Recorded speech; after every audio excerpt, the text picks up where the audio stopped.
গত মাসে আপনাদের সাথে শেয়ার করছিলাম ভিভো নতুন একটি স্মার্টফোন বাজারে নিয়ে আসতে যাচ্ছে, আর এই হলো সেই স্মার্টফোন ভিভো Y22। তো আজকে আমরা এটা আনবক্সিং করবো, ফার্স্ট ইমপ্রেশন, শর্ট রিভিউ টাইপের কিছু। তো চলুন ঝটপট এটা খুলে ফেলা যাক। এই ফোনটা মিড রেঞ্জের মধ্যে কেমন হচ্ছে একটু জেনে নেওয়া যাক। সুন্দর বক্স, নর্মালি আমরা সাদা কালারের বক্সেই দেখে আসছি ভিভোর, ঠিক সেরকমই। তো ফার্স্টেই আমরা কিন্তু স্মার্টফোনটি পেয়ে যাব। এটার কাছে একটু পরে আসা যাক। নিচে কেস রয়েছে, হ্যাঁ সিলিকন কেস পেয়ে যাবেন। তারপরে কিছু ডকুমেন্টেশন আছে, সময় থাকলে এগুলো পড়া যাবে। আর হচ্ছে গিয়ে চার্জার, দেন এ পাশে আমরা কেবল দেখছি, আর এটা হলো সিম ইজেক্টর টুল। That's it. তো আমরা ঝটপট স্মার্টফোনটিকে একটু বের করে ফেলি। ওয়াও, স্কোয়ার বক্সি শেপের স্মার্টফোন, দেখতে বেশ সুন্দর। কিছুদিন আগে বাংলাদেশ মার্কেটে কিন্তু আমরা দেখছিলাম ভিভো Y22s, মনে হয় এরকম নামে একটি স্মার্টফোন এসেছিল, আমাদের চ্যানেলে রিভিউ ছিল। তো এই স্মার্টফোনটা দেখতে কিন্তু ওটার মতোই সুন্দর।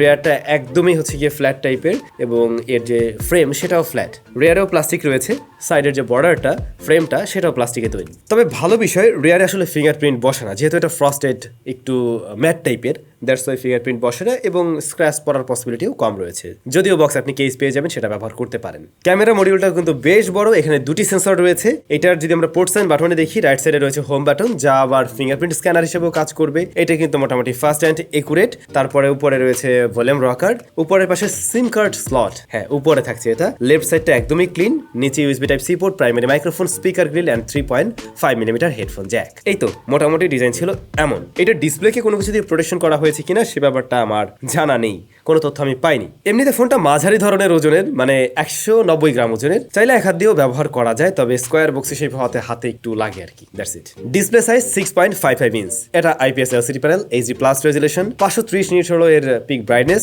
এবং এটার PPI ডেন্সিটি হলো 270। একেবারে বেসিক একটা ডিসপ্লে বলতে পারেন। এখানে আমরা কিন্তু ফুল HD+টা মিস করছি অবশ্যই। বাই দ্য ওয়ে, এই স্মার্টফোনের দামটাও হয়তো বলা হয়নি। এটার দাম 19,999 টাকা, মানে 20,000 টাকার স্মার্টফোন 1 টাকা কম। তো যদি কিনা আমরা এই 20,000 টাকার ফোনটায় ফুল HD+ রেজুলেশনের ডিসপ্লে পেয়ে যেতাম, তাহলে কোনো ধরনের কমপ্লেইন থাকতো না। তো 20,000 টাকার একটা স্মার্টফোন হিসেবে রেজুলেশনের ঘাটতি আপনার কাছে মনে হতে পারে, যদিও মোটামুটি দূরত্ব থেকে ব্যবহার করলে ততটা চোখে বাঁধে না। একদম কাছে নিয়ে আসলে আপনি শার্পনেসের একটা ঘাটতি বোধ করবেন। এমনিতে ডিসপ্লেটা কিন্তু মোটামুটি বেশ কালারফুল, এবং শ্যাডো এরিয়াতেও এটা ভিজিবল, বাট ডিরেক্ট সানলাইটে কিছুটা দেখতে প্রবলেম হবে। টাচ রেসপন্স আবার ঠিকঠাক আছে, সে জায়গায় কোনো সমস্যা আমরা পাইনি। আর ইনডোরের জন্য একদমই ঠিকঠাক আছে। IPS এর সাইড থেকে একটু শিফটিং দেখা যায়, যেটা আমরা এই স্মার্টফোনেও পেয়েছি। তবে এই ফোনটাতে কিন্তু ওয়াটার ড্রপ নস রয়েছে, এটাও পাঁচল কাটার দিয়ে আসলে দেখতে অবশ্যই আরো বেশি জোস লাগতো। পারফরমেন্স সেকশনে এই স্মার্টফোনে রয়েছে MediaTek Helio Z85। MediaTek Helio Z85 যুক্ত স্মার্টফোন অনেকদিন পরে হাতে পেলাম। একটা সময় আমরা এই প্রসেসরটা যুক্ত অনেক স্মার্টফোনে কিন্তু পেয়েছি। এর সাথে 4GB র্যাম থাকবে এবং 128GB স্টোরেজ রয়েছে। 4GB র্যামের পাশাপাশি আরো 4GB ভার্চুয়াল র্যামও ব্যবহার করা যাবে এই স্মার্টফোনে, আর এটা রান করছে FuntasOS 12 বেসড অন Android 12। তো এই কয়েকদিন আমরা মোটামুটি 4-5 দিনের মতো এই স্মার্টফোন হাতে পেয়েছি। তো আমরা যতটুকু ব্যবহার করলাম আর কি, টুকটাক যদি শর্ট করে একটা রিভিউ বলতে চাই, রেগুলার কাজ বাস হ্যান্ডেল করতে পারে। আপনি যদি 4-5টা অ্যাপস নিয়েও কাজ করেন, সেটাও হ্যান্ডেল করতে পারে। যদি বড় অ্যাপস হয় সমস্যা হয় না, বাট যখন কিনা আপনি আরো ভারী অ্যাপ্লিকেশন এট এ টাইম অনেকগুলো চালাবেন, তখন মনে হবে র্যামটা আরেকটু বেশি থাকলে সুবিধা হতো। যদিও এখানে ভার্চুয়াল র্যাম রয়েছে, যেটা আপনাকে সাময়িক একটা সাপোর্ট হয়তো দিতে পারবে যখন কিনা আপনি এট এ টাইম অনেকগুলো অ্যাপস রান করবেন, তো ওটা এনাবেল করে নিতে পারেন। আর হ্যাঁ, MediaTek Helio Z85 দিয়েও টুকটাক গেমিং করা যায়, যেটা আমরাও ট্রাই করছিলাম। আমরা যেমন ধরুন PUBG, COD এই গেমগুলো ট্রাই করছিলাম, পাশাপাশি ফ্রি ফায়ারও ট্রাই করছিলাম। তো PUBGর ক্ষেত্রে দেখলাম হ্যাঁ প্লেয়াবল, তবে মাঝে মধ্যে একটু ফ্রেম ড্রপ পেয়েছি এবং ফোনটা কিছুটা হিট জেনারেট করছিল। আর ফ্রি ফায়ারের ক্ষেত্রে কিন্তু মোটামুটি একটা ভালো রেজাল্ট পেয়েছি। যাদের বাজেট 20,000 টাকা এবং ফ্রি ফায়ার রান করতে চান, তারা কিন্তু মোটামুটি একটা ভালো রেজাল্টই পেয়ে যাবেন 20,000 টাকা এই স্মার্টফোন থেকেই। ফোনটার রিয়ারে দুটি ক্যামেরা রয়েছে, মেইন শুটার 50 মেগাপিক্সেলের, এরপরে 2 মেগাপিক্সেলের একটি ম্যাক্রো শুটার রয়েছে, আর ফ্রন্ট ফেসিং ক্যামেরা 8 মেগাপিক্সেলের শুটার। তো মেইন শুটারের ডে লাইটের ছবিগুলোতে মনে হলে একটু ওয়ার্ম টোনের দিকে কালার দেয়, এবং এক্সপোজার ব্যালেন্সটা আরেকটু বেটার হলে ছবিগুলো সুন্দর লাগতো। এর বাইরে ম্যাক্সিমাম ছবি কালারফুল ছিল, অর্থাৎ সোশ্যাল মিডিয়া রেডি টাইপের ছবি। ম্যাক্সিমাম মানুষের এমন ছবি ভালো লেগে যাওয়ার কথা। ডে লাইট বা প্রপার লাইটিং কন্ডিশনের ছবি মেনে নেওয়ার মতো ছিল, বাট লো লাইটের ছবি অনেকটাই সফট করে ফেলে, গ্রেইনের দেখা পাওয়া যায় এবং বেশ কিছুটা কন্ট্রাস্ট হতে লক্ষ্য করা যায়। এটা আরেকটু ন্যাচারাল রাখলে দেখতে আরো সুন্দর লাগতো। আর ম্যাক্রো শুটার ওইটা আছে, মাঝে মধ্যে টুকটাক কাজে লাগাতে পারবেন, আহামরি ডিল ওটা না। ফ্রন্ট ফেসিং ক্যামেরা 8 মেগাপিক্সেলের, এটা একটু ব্রাইট করে দেবে। এখানেও আমি লক্ষ্য করছিলাম একটু স্কিন টোনটা শিফট করে, কিছুটা ওই যে ইয়েলো একটা ভাব নিয়ে আসে, যেটা অনেকের কাছে হয়তো দেখতে ভালো লাগবে। আউটডোরে মোটামুটি ন্যাচারাল একটা টোন দেয়, বাট ইনডোরের ক্ষেত্রে কিন্তু বেশ কিছুটা সফটও করে, আবার কালার টোনটা একটু শিফট করে। এর বাইরে ওকে। মেইন ক্যামেরায় ভিডিও রেকর্ড করা যায় সর্বোচ্চ 1080p 30 fps এ। এই হচ্ছে ভিডিও স্যাম্পল।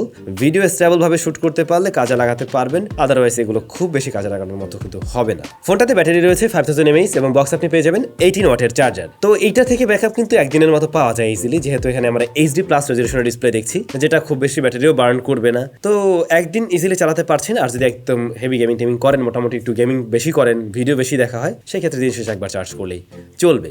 আর এটার স্পিকার কোয়ালিটি, হ্যাঁ স্পিকার কোয়ালিটি যা মনে হয়েছে গেছে একদম ফুল ভলিউমে গেলে মাঝে মধ্যে কিছুটা ডিস্টরশন দেয়, আর একটু কমিয়ে রাখলে তখন একটা ভালো সাউন্ডই পাওয়া যায়, এবং লাউডনেস যা আছে তাতে আসলে 70-80% ভলিউম আমার মনে হয় ঠিকঠাক আছে। ইয়ারপিসের সাউন্ডও কিন্তু আমরা ভালোই পেয়েছি, কথা বলতে গিয়ে কোনো ধরনের প্রবলেম ফেস করতে হয়নি। এই নেটওয়ার্ক কানেক্টিভিটির জন্য কোনো ধরনের আমরা প্রবলেম কিন্তু এতে ফেস করিনি। দ্যাটস ইট, এই ছিল স্মার্টফোন। 20,000 টাকার এই স্মার্টফোনে কি কি পেলেন আপনারা নিশ্চয়ই জেনেছেন, একদম কুইক একটা রিভিউ ছিল।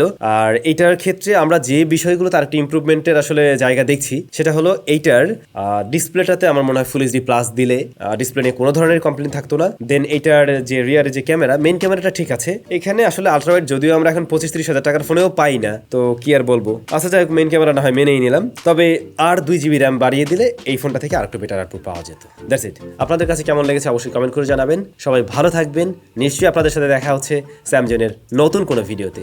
টাটা।